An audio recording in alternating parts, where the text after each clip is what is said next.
You're listening to Errol Parker and Clancy Overall, editors of the Betoota Advocate, on Desert Rock FM. Hello listeners, and thank you for stopping by the Betoota Advocate Radio Show, or if you're joining us for the first time, thank you for tuning in. My name is Errol Parker, and in the studio with me today, as always, is my friend and colleague, Clancy Overall. Yes, hello listeners, thanks for joining us this week. We are coming to you live out of Koala Mattress Studios down here in Daru Street in Betoota's Old City District. You can head to Koala's website and use the code BlinkyBill, all one word, for $150 off your next mattress. That's who's looking after us down here. That's Koala's website, BlinkyBill, all one word. And we're coming at you at a different time this week because for many of you know around the country, Monday is a public holiday and it is our nation's biggest sporting weekend of the year. That's right, Errol. There's two major codes with their grand finals on this weekend. And, of course, a huge rugby league tournament down in Dubbo. Yes, the Koori Knockout is on this weekend down in the central west town of New South Wales called Dubbo, Dub Vegas, I think they call it in France. It's a huge tournament and an important one. GI will be playing. Greg Inglis will be down there this year for the first time since he was 16. And, of course, the Roosters centre who will actually be playing in the NRL grand final, Latrell Mitchell, has made a name for himself in the Koori Knockout in the past. So we have a big guest in the studio today to preview it for us, as well as all the goings-on in the NRL. And before you get too excited, it's not Uncle Tony Abbott. He's still up at Buralula, as far as we're concerned. Even though they've asked him to leave. Sorry to disappoint you this week. No, Uncle Tony, the Special Envoy to Indigenous Affairs, was busy this week, but he will be down there for the knockout and has even threatened to lace the boots up, so we'll keep an eye out for that. But we do have rugby league royalty with us in the studio today. He is the much-loved and famed Walgett Warhorse, George Rose. And just quickly, before we get into our chat with Gorgeous George, a reminder that the Betoota Advocate is touring the country in November this year. We're kicking off the whole thing in Townsville before dropping in on 12 other cities and towns around the country for a no-holds-barred live show, where we'll be pulling the curtains up on our humble Outback newspaper and town. That's right, so grab your tickets from www.betootaaadvocate.com/roadshow to guarantee yourself a seat when we come to your town or the closest town to you. Surely, if you're listening to this message now, we'll be seeing you out there on the road. Now, George Roach has just joined us, so let's get into it. Well, here we are today with a 151 NRL match legend. He's had 10 tries in his career. He 129 matches for the Manly Sea Eagles, his beloved Sea Eagles. We are talking to the man, the myth, the legend, Gorgeous George Rose. How are you, mate? I'm pretty good. It's sort of painful hearing them stats sometimes because I think, 10 tries in a 12-year career, and there was one year there where I scored 6 tries, so, yeah. I got a noodle. Oh, so, wait, it says here. You scored 4 tries in 9 years, and then 6 in 1. Yeah. And it says here that you also scored upwards of 40 penalties. Really? Yeah. I think that someone might have been on here. So someone wasn't really liking me. They were chucking all my shit stats on there. Scoring How many penalties. drop balls has it got? 200 drop balls? No, just 104.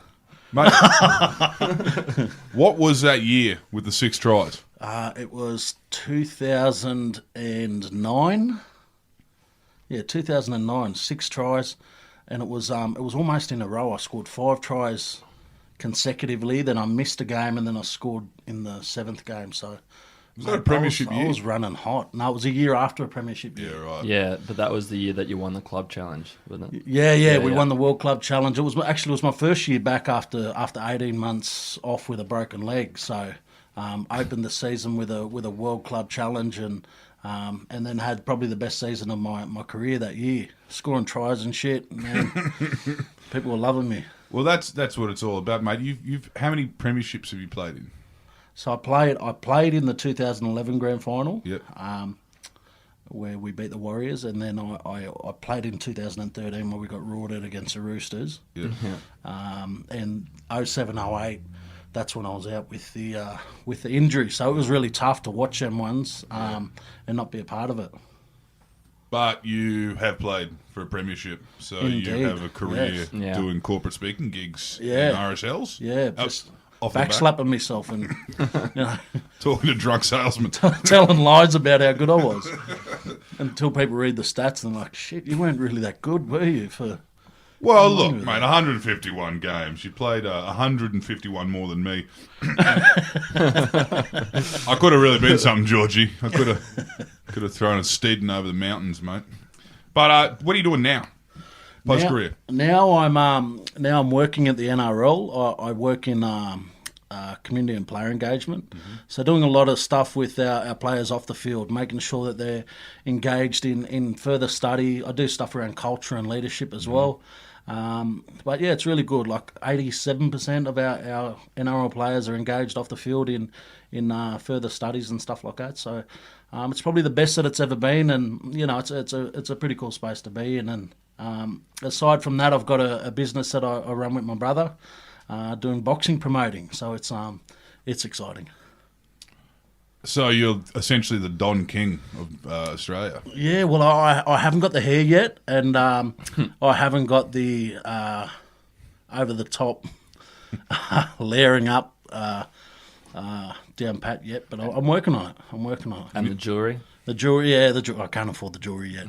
Yeah, so we're headed there, though. We're headed there. Who I've got cubic zirconiums. I haven't got the real shit yet. Who have you got fighting? We've got a 3-fight deal with Paul Gallen at the moment. So, man, he's scheduled to. He could be fighting at the end of this year. Mm-hmm. All depends on what happens with his shoulder injury that he picked up the other day. If not, it'll be probably February that he'll have his first fight. So, man, it's a cool sort of world to be a part of. I've always been a boxing fan, so to be around it now, man, there's a lot of crazy people, a lot of shady people, a lot of interesting characters that you come across. But I absolutely love it. I love watching two blokes jump in a ring and punch each other in the face. Mm-hmm. Well, he's undefeated, isn't he, Paul? He is. He's been going pretty good. I think he's getting quite good at it, and he's got a thick head on him, and he can take a hit, and I think that's a really important aspect. Homer Simpson. Yeah. You've got to have that. You've got to have it because there's plenty of people that can throw a punch. I learnt myself. I can beat the shit out of a boxing bag, and I think I'm absolutely killing it. But if somebody messes with my pretty face, it's man, I'm not down with that. Yeah. Glass jaw, porcelain jaw. And I lose teeth easily too. So did your brothers play footy at what levels did they play? They both played at a New South Wales Cup level, so the level just below the top grade. My older brother, he won a premiership with the Dragons in 2001. Right. And I like showing that old photo because he had the peroxided hair and layering up. He's got more layer in him. He had more layer in him. Bit of Timberlake. Than me. Oh, plenty of it. Yeah. He's probably got more of the looks than I did. But. So how did you fellas get, like, kids growing up in the bush? I mean, your family's from Walgett, but you grew up Bathurst way. Yep. So I did all my high school in Bathurst. Yep. We moved to Bathurst. Around that time when I was going into high school. That's where all my mum's family's from. Mm-hmm. All my dad's family's from Walgett, and that's where we originally started out at. We spent a couple of years in Narrabri as well. Ooh. Yeah, that's a good before we went through to Bathurst. They got some hot springs out that way, don't they? Yeah. Burren Junction, Lightning Ridge. There's some some good spots. Artesian bore water. Yeah, it's for beautiful. The teenagers. Yeah, but it's a nice part of the country. So, like, every move that we sort of made, it was like we were moving to the big smoke each time. So, Walgett to Narrabri went from, a couple of thousand to 9,000, and then Bathurst 40,000. So it was like mind blown. And then to move to Sydney at the end of high school was, Be a Mossman Koori. Yeah. Representing on the north side. So where'd you land first when you come to Sydney? When I came down to Penrith, actually. I signed with them while I was in high school, and it was just, it's that weird period when you're finishing high school and you don't know what the hell you want to do with your life because decisions have been made for you just with, how it goes through high school. And then, to have that pop up and get that opportunity was, it was pretty cool. pretty cool. Like and yeah, it was also very hard moving down at first. So I was probably lucky that all my family was in Bathurst at the time, because I used to drive home like 3 days a week. We'd finish training, I'd drive home to Bathurst and come back for training the following night, and yeah, I got pretty homesick at first. Where did you boys get spotted? Like where would someone find three brothers like the Rose brothers playing pretty handy footy in the bush? With me, I was pretty lucky. Like, we had a really good club side playing with the Bathurst Penguins. Yeah, right. So we had a pretty good side there, and like I didn't do anything in the school rep scene, because like at Kelso High School where I went, half of our side were hockey players, and they just sort of filled in positions randomly. Hockey and players. Yeah, hockey was massive in Bathurst, and there was we had a few. And motor racing, I guess. Yeah. So in my school, like, there was, probably there was hundreds of people that had gone on to represent Australia in hockey, but not many that did it with footy. So half of them were hockey players, the other half had ankle bracelets and had to be home by 6 p.m. each night.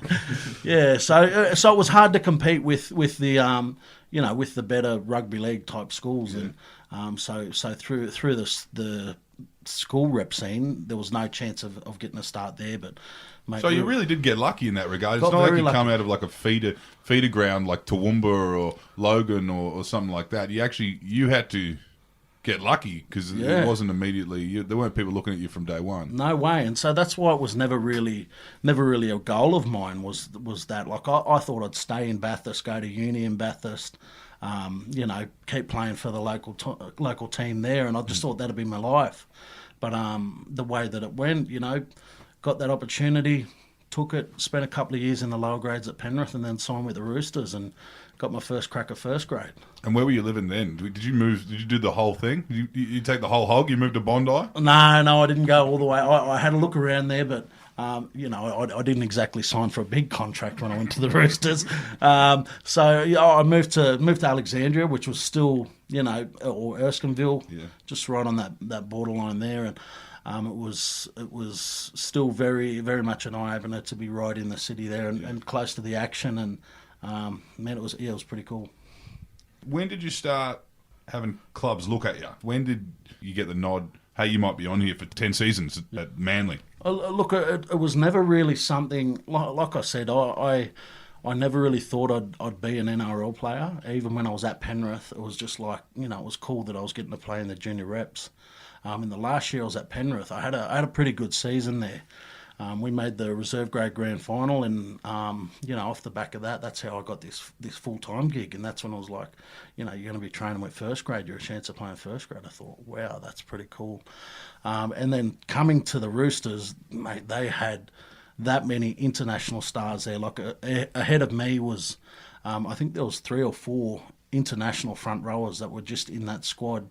At the time they had, like, Jason Kalis and Adrian Morley from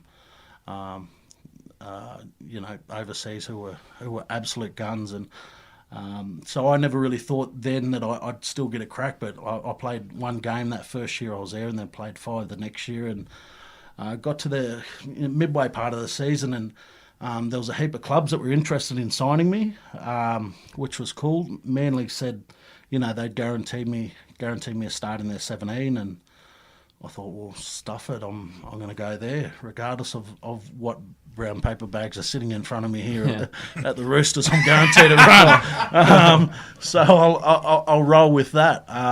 And I'm glad I did. I really, really enjoyed being at the Sea Eagles, and I did. I got my crack in first grade. They lived up to everything they promised, and I liked the style of footy that we played there. It was really cool.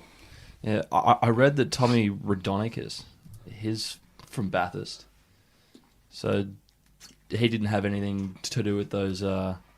Is Tommy from Bathurst? Yeah. I'm pretty sure he is. Well, it's a funny one, because there was a refugee camp out there, and that's where he was born. For real? Yeah. Tommy Raudonikis came from Cara by Wagga via Bathurst. Right. Yeah, nice. So, yeah. I know Wagga claimed him pretty hard. He was born in 1950. He was. Well, I think we might have to start making a push to claim him too. Yeah, that's close enough. Although then he might steal my thunder, and there'll be no more free feeds in town when I go back. Speaking of claiming, how did you navigate your way through not playing for Bathurst in any of the Koori Knockouts? Because they had two teams. Yeah. And like we just said, we could only rattle about 5 NRL players to come out of there. You would have been hot property, right? Yeah, well, I mean, well, for me, I always wanted to play for the same team that my dad played for, and my uncle ran the Walgett team when I first started playing. So I think it was sort of a given that I'd end up there. You know, there were years, obviously, that we supported the Bathurst team. They had a team called Windradine, which, we followed quite closely because obviously we knew everyone in the team. Most of the team was made up from, ex-Walgett people as well anyway. So, I think for me it was an easy decision to go and play for Walgett at the time. And then once I was locked in, that was just me through and through. So, I'm glad I did. It took us a long while, but we ended up actually becoming pretty successful there too. Mm-hmm. Yeah, you guys got a pretty successful line of merch, actually. You occasionally see anywhere in the world you see a Walgett Aboriginal Connection hat getting around. What do you think that was? It gave you guys a bit of momentum, other than yourself, of course. Do you know what I think? And speaking to other people, I think it's a style of footy that we play. People enjoy watching us play just because of how we rip in. We don't take a backward step. We're quick to bung on a stink if someone starts, and we just play exciting footy. We like to score tries and we like to tackle hard, and I think that's the thing that makes for an entertaining game. And given the style of footy that knockout footy is, it's there's a little bit more leeway to really put a bit of cunt into the way that you play. So, I love that style of footy. So, don't get me wrong, I've been on the end of plenty of stiff arms and short elbows and sneaky shots as well. But as much as we receive, we'll give it straight back. Well, that's a great thing about the Koori Knockout. It's almost like you're watching footy in the 80s. Watching New South Wales Rugby League or the Brisbane Cup. It's a bit looser. And people like that. Oh, I absolutely love it too, and that's the thing too. Is the beauty of the knockout is if you get knocked out in the first game, you stick around and you get to watch more footy. You get to catch up with a lot of people. You get to celebrate a little bit, and just watching the footy, it's really enjoyable. Well, did you play in the inaugural All Stars match? Yeah. Yep. Tell us what it was like to be there in the early days of that whole thing coming together. Oh man, it was exciting. There was a similar sort of feeling that you get to playing in knockout footy. Like knockout footy is just such an empowering experience. Like getting to play alongside your family and your close friends that mean so much to you. Getting to represent our people and our culture and the dream that so many old fellas had talked about for a long time. I know, like my pop had always talked about how he would love to see a team just with all the black fellas playing on the same team and black versus white. well, just playing against anyone, just to see everyone there alongside each other playing together, and to be a part of that first opportunity for that to happen, man, it was amazing. And the crowd, like you'd see people crying in the crowd, and it meant a lot to a lot of people. So it meant a lot to me too. Was that the one? Was that the one where you had your name shaved into your head? Yeah.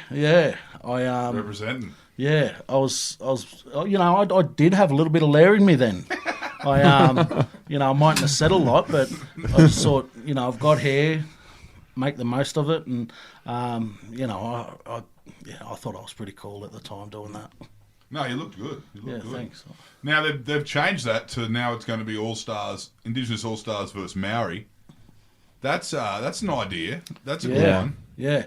Well, I think a big part of it is to be able to give all of Australia someone to cheer for, against a New Zealand opposition. Yeah. And, we love beating New Zealand at anything that we can.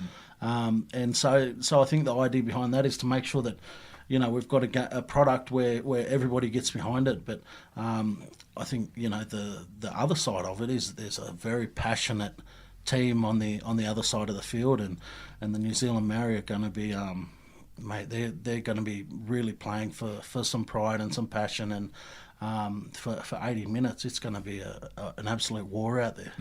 For sure. Now, tell us, did you as a, you've got different kind of circles you move in. Obviously you've got the Walgett mob, and you've got the Indigenous All-Stars, but you're actually a cult icon in Manly.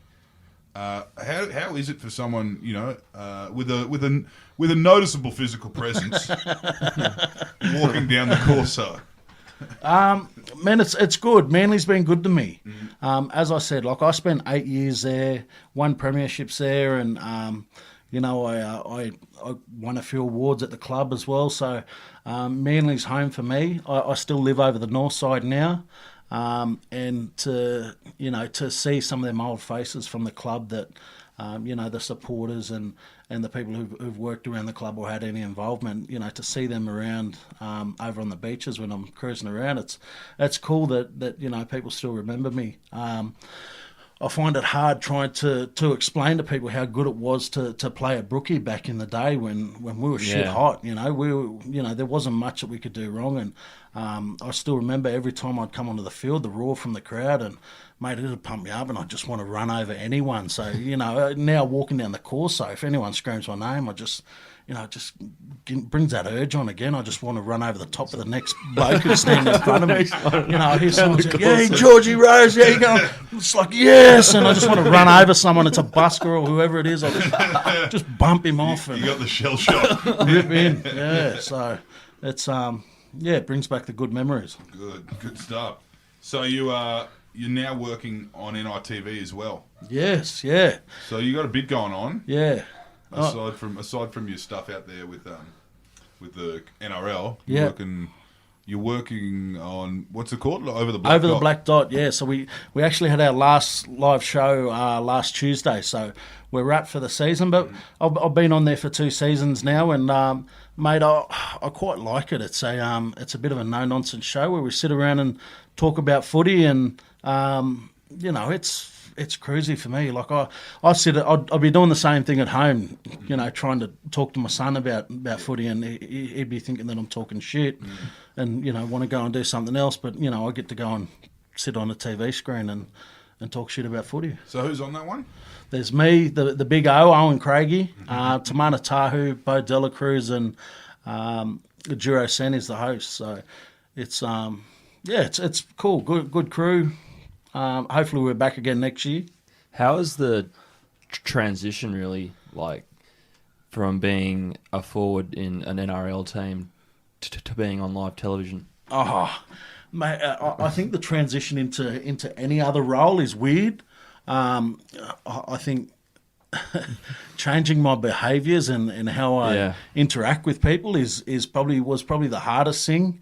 Like coming into an office scene or even into the studio and that sort of stuff, it's like you got to be mindful of what you say, because for so long you just spoke with no filter, because you're around 30 blokes every day on a training paddock, and there is no filter whatsoever out there. So you just say what you want when you want, in any tone, and if someone didn't like it, right. If someone didn't like it, they'd chin you and you'd get over it and you move on. But in a workplace, you can't do that. I've learnt the hard way with a few of them. So right.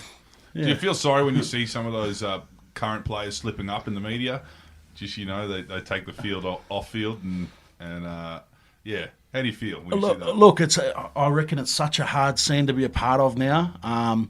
One thing I don't like is when past players condemn current players for what they're doing, because I think, mate, you got away with 10 times worse than what they're getting ripped for, because you lived in the period of when there wasn't social media and when there wasn't smartphones, and like you literally, it's pretty hard. You've got to tread on eggshells, I think, now as a professional sports player. But it's still the coolest job in the world, without a doubt. You've just got to put a lot more work into it now. And especially if that was in Newcastle in the 90s, you know, it was a very different place, wasn't it? Oh, imagine that. You know, we would never have seen the Newcastle for what they are, you know, for what they became, because those guys would have been gone by age 18. You know, they just would not have been able to They wouldn't go be public through figures, it. that's for sure. Yeah. So... Same in Townsville, early 2000s. I reckon. Exactly. And the game would be the biggest loser in the end. So, you know, I love it when we focus more on what's happening on the field than off the field, because, mate, you've all been there. You know what you're like from the age of 18 to whenever you give up, you know, living the young life. But, you know, you're a young man. You do what other young men do, and you know, put you at risk. Really, you've got to try and stay in a bubble sometimes. Who are you liking of the young fellas right now? Who do you think's got some got a JT sized career ahead of him? Obviously, a big fan of Latrell Mitchell. Yeah. Mate, he's just absolutely burst onto the scene this year, and I still think that he's running at about 50%. To be honest, I think there's so much more that he's got to give, and it's pretty scary to think of what he's achieved this year, knowing that there's so much more in him. You know, he's goal kicking now, and he's getting more involved. Look, I honestly don't know what the limit is for where he could be, but other guys like Nathan Cleary's just signed a 5-year deal. And, you know, it's pretty exciting to see where he's going to end up. I think this year's final series for him was a really good learning curve. They went down in a game where I thought they could have won. And I think for him, being the person who's going to cop the brunt of the criticism for whether they succeed or not, I think it's a great learning curve for him, and it's pretty dangerous as to how good he could end up becoming too. Do you reckon Latrell will take him all the way? Oh, I reckon he's the X factor that can get them over the line. I think it's going to be difficult if they don't have Cronk this week. Yeah. That's a big loss. I know that they'll, you know, whoever comes in is really gonna serve their purpose, but it's going to be hard for them to play the way that they've been playing. They're going to have to change their style a bit. But if there's one person that you want in your team when you need points, it's Latrell Mitchell. And I see Chambers has already called him out in the media, saying that he's gonna take him on. He's taken 3 losses already from Latrell this year. So Chambers is a gun centre. He's, you know, prior to this season, he was the number 1 centre in the comp, and it's only Latrell Mitchell dominating him that's taken his mantle from that.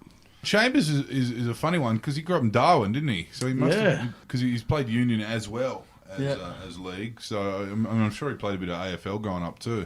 Yeah, and he's. I feel like in the last 4 or so years, he's really grown as a player. I think he took more of a leadership role in that team down there in Melbourne, and his footy really picked up. I think defensively, he was one of the best centres in the comp. Again, until Latrell, you know, really dominated him in their matchups. But prior to that, he's been shit hot. Yeah, there's just one thing, a hypothetical, regardless of the result, and just as the laws in NRL state, was that a shoulder charge that Billy did, or was that just a bit of a nudge? Oh, look, mate, it's a tough one. It's a tough one, isn't it? Like, I think regardless of what the outcome is, I think you're not going to be happy. I think if he gets off and he gets to play in the grand final, you think, oh, that's shit. You know, maybe he should have been charged because that's a shoulder charge. But if he doesn't get off and he misses out on playing in a grand final in his final game in rugby league, mate, I think that's unfair to not only him but also to the fans. You want to see the best players on the field, and you know, if I compare it, I was talking about I had a 1 week suspension. The only suspension I had in my career. I got suspended for a week after the 2011 grand final for a sneaky little elbow that... I saw that. That was a bit more than sneaky. There was a really good camera angle. It screwed me. It wasn't as blatant as Hopper's last ever game. Exactly, Was, you know, exactly. That was blatant. my defence, and that's what got me downgraded to 1 week. But that 1 week that I missed a trial match in 2012. Right. So if Billy Slater gets 1 week and he misses his grand final, which is his last ever game of rugby league, and it's the same as the 1 week that I missed, and I missed a trial match. Yeah. I think it was pretty much against the Bulldogs reserve grade team or something like that. Yeah. The comparison of the two. Yeah, there's nothing left there. Those two games are very different games, aren't they? So I think that it creates good conversation around waiting for suspensions because, mate, it's a tough one. Yeah, because he's got a pretty good lawyer.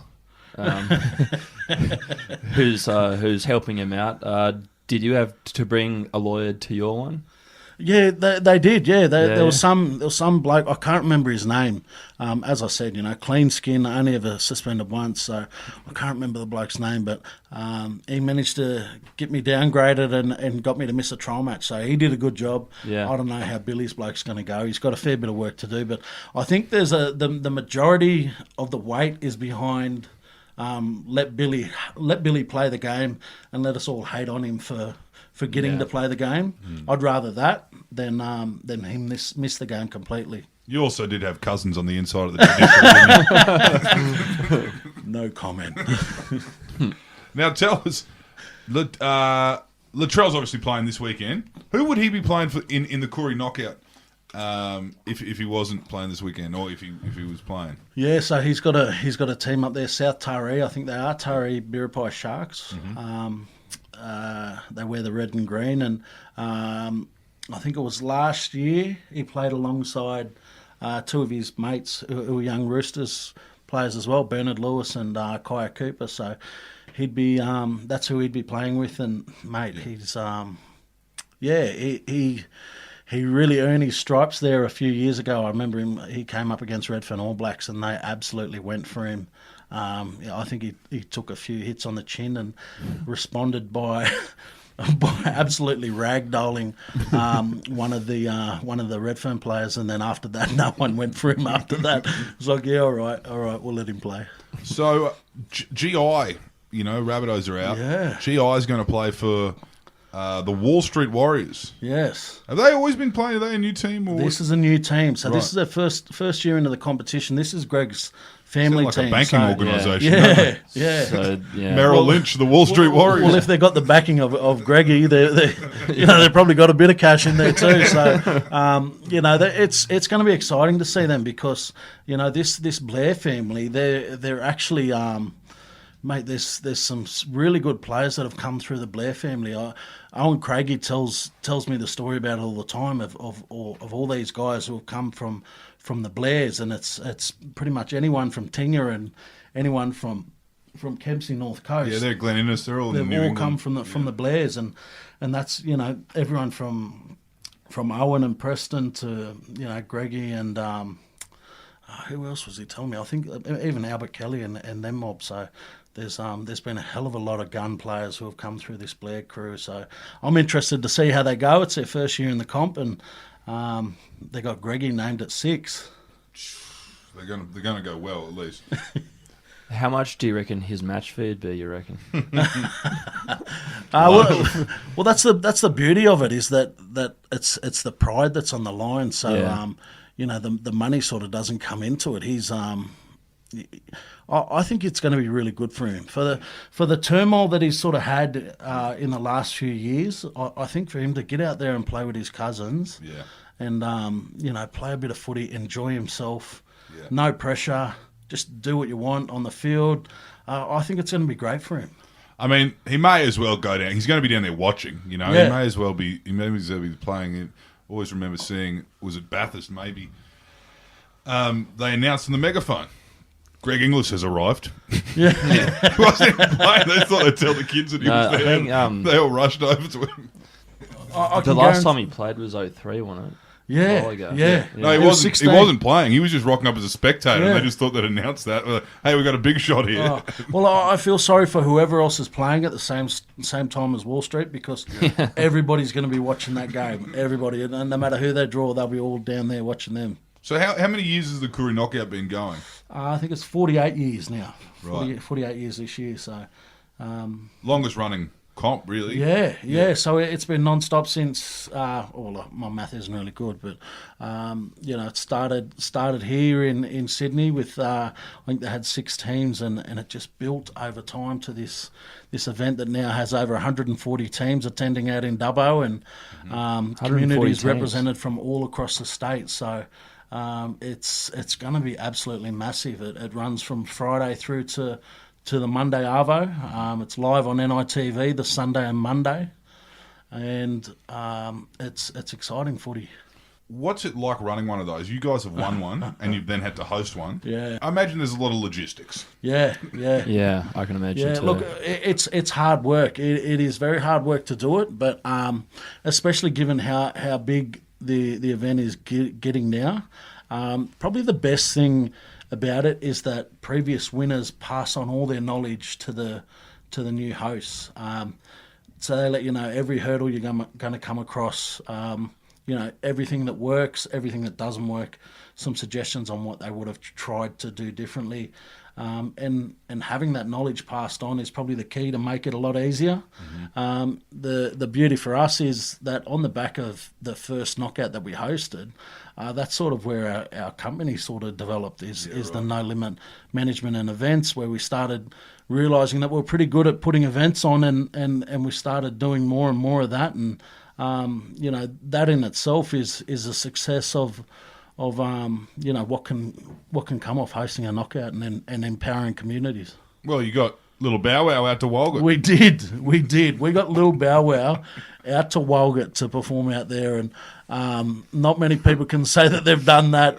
Right. There's not many people that you can convince to get out to Walgett. The fact that we got Bow Wow out there is an achievement that I will. Yeah, I'll always be astounded. That's a long by. way from Long Beach. Yeah. Did he play the classics? I don't think he was expecting, what he got to. I think he thought he was on the outskirts of the town when he arrived, but that was all there was. He came down to the footy oval at first and got swarmed by 3,000 people, and